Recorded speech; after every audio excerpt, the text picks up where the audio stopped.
Rome had defeated kings centuries earlier, yet one man would rise high enough to make an entire republic fear him.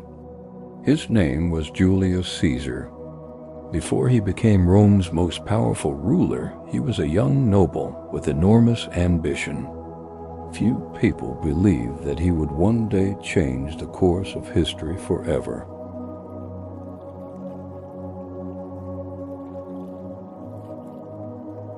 Rome had defeated kings centuries earlier, yet one man would rise high enough to make an entire republic fear him. His name was Julius Caesar. Before he became Rome's most powerful ruler, he was simply a young noble, born into an ancient family that had lost much of its influence. Few people believed he would change history forever.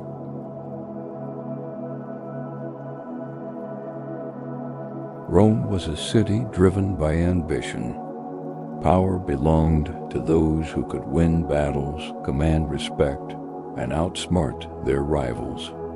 From a young age, Caesar understood one simple truth. Being born into nobility was not enough. He wanted something greater. He wanted Rome itself. As a young man, Caesar impressed everyone around him with his intelligence, confidence, and remarkable ability to speak before crowds. Even in dangerous situations, he refused to show fear. According to ancient stories, he was once captured by pirates while traveling across the Mediterranean Sea. The pirates demanded a ransom and believed they had captured another wealthy Roman noble. Instead, they found themselves holding one of the most determined men in history. Caesar laughed at their demands. He even joked that they had asked for far too little money.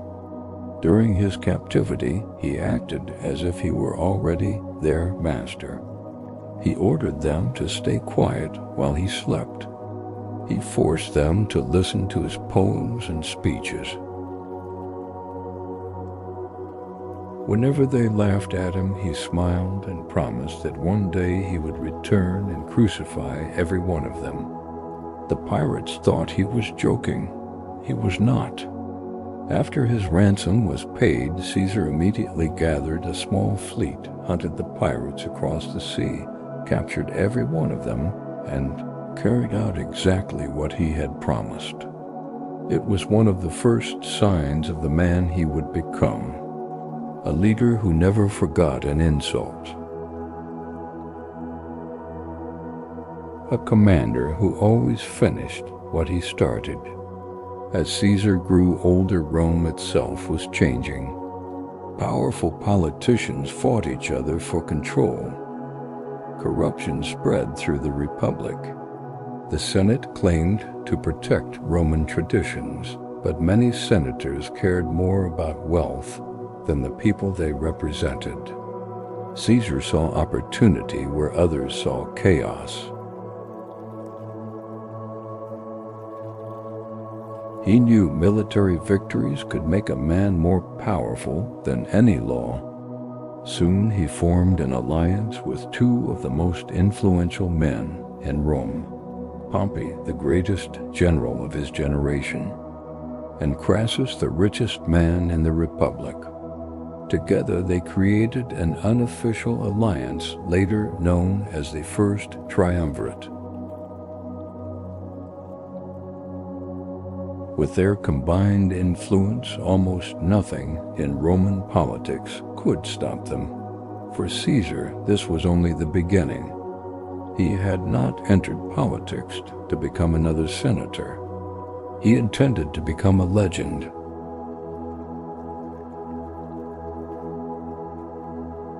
Everything changed when Julius Caesar was appointed governor of Gaul. To many senators, it looked like a political compromise. To Caesar, it was the greatest opportunity of his life.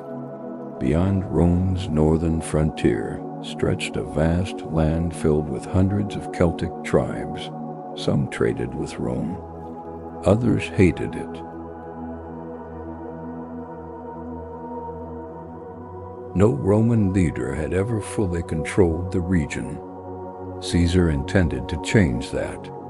He gathered experienced legions and marched north. His soldiers trusted him because he marched beside them. He shared their hardships. He slept on the ground. He crossed freezing rivers. He endured endless rain and bitter winters. The men believed they were following a commander who would never ask them to do something he would not do himself. Soon entire tribes began resisting Roman expansion. One battle followed another. Every victory increased Caesar's reputation. Every defeat of his enemies brought more wealth to his army. Gold, livestock, weapons, and prisoners flowed back to Rome. The Senate celebrated the victories.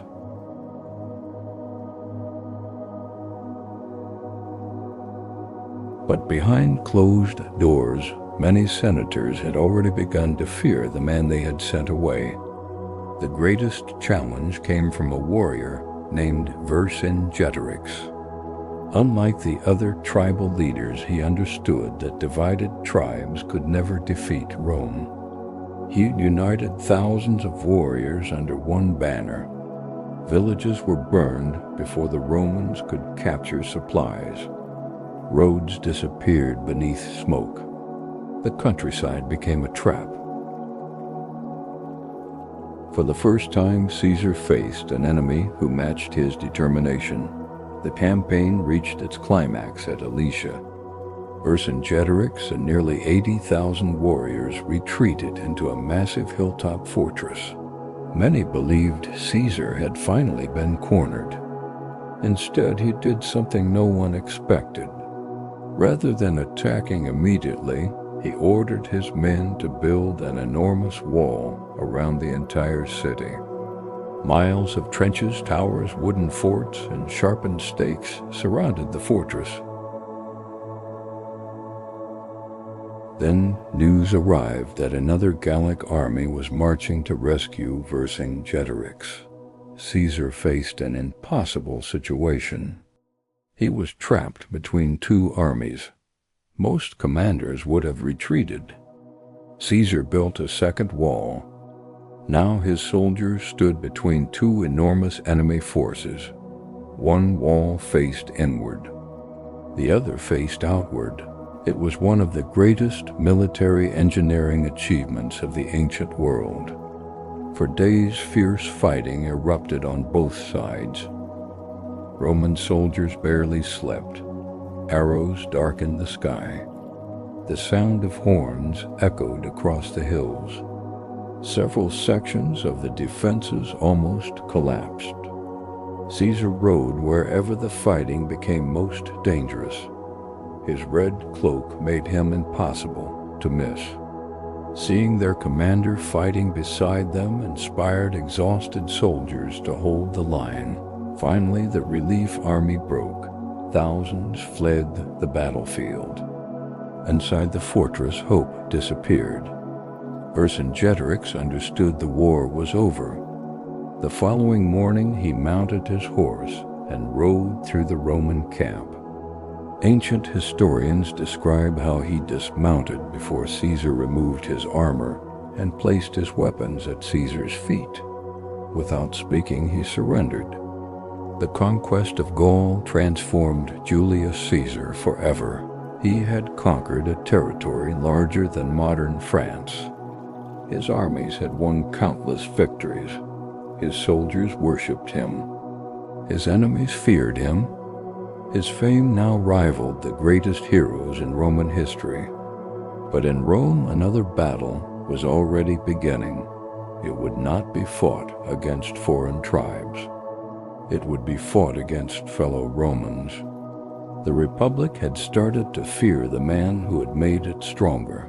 By the time Julius Caesar returned from Gaul, he was no longer just another Roman general. He had become the most famous man in the Republic. His victories had made him incredibly wealthy. His soldiers would follow him anywhere. that frightened the Roman Senate. Many senators believed Caesar had become too powerful. Among them was Pompey, once Caesar's closest ally, now his greatest rival. The Senate issued a direct order. Caesar must give up command of his army and return to Rome alone. It sounded like a simple political decision. But Caesar knew the truth. Without his legions, he would face trial. His enemies would destroy everything he had built. On a cold January night in 49 BC, Caesar arrived at the banks of a small river called the Rubicon. Crossing it with an army was forbidden by Roman law. No Roman general had the right to march troops into Italy. Standing before the shallow river, Caesar faced the greatest decision of his life. If he turned back, he would lose everything. If he crossed, there would be civil war. Ancient writers tell us that after a long silence, Caesar finally gave the order. The die is cast. His soldiers stepped into the water. Within moments, there was no turning back. News spread across Italy faster than anyone imagined. Panic swept through Rome. Senators fled the city. Pompey gathered his supporters and escaped south, hoping to build a larger army. Caesar advanced with astonishing speed. Many cities opened their gates without a fight. People had heard stories of his victories in Gaul. Few wished to stand in his way. The conflict soon reached Greece, where Pompey prepared for one final battle. The armies met on the plains of Pharsalus. Pompey commanded more soldiers, more cavalry, and many senators believed victory was certain. Caesar saw things differently. His veterans had spent years fighting together. They trusted one another without question. As the battle began, Pompey's cavalry charged the Roman right flank. Caesar had expected exactly that. Hidden behind his lines stood several cohorts, waiting for the perfect moment. When the cavalry approached, they surged forward, striking directly at the horsemen. Pompey's attack collapsed. Confusion spread across his army. Caesar seized the opportunity. His legions pushed relentlessly toward the enemy's center. Within hours, the battle was over. Pompey fled the field. His dream of defeating Caesar had vanished. He escaped to Egypt, hoping to find allies. Instead, he was murdered shortly after arriving. When Caesar reached Egypt, he was presented with Pompey's severed head. Those who delivered it expected gratitude. Instead, Caesar looked upon the remains of the man who had once been his friend and is said to have turned away in silence.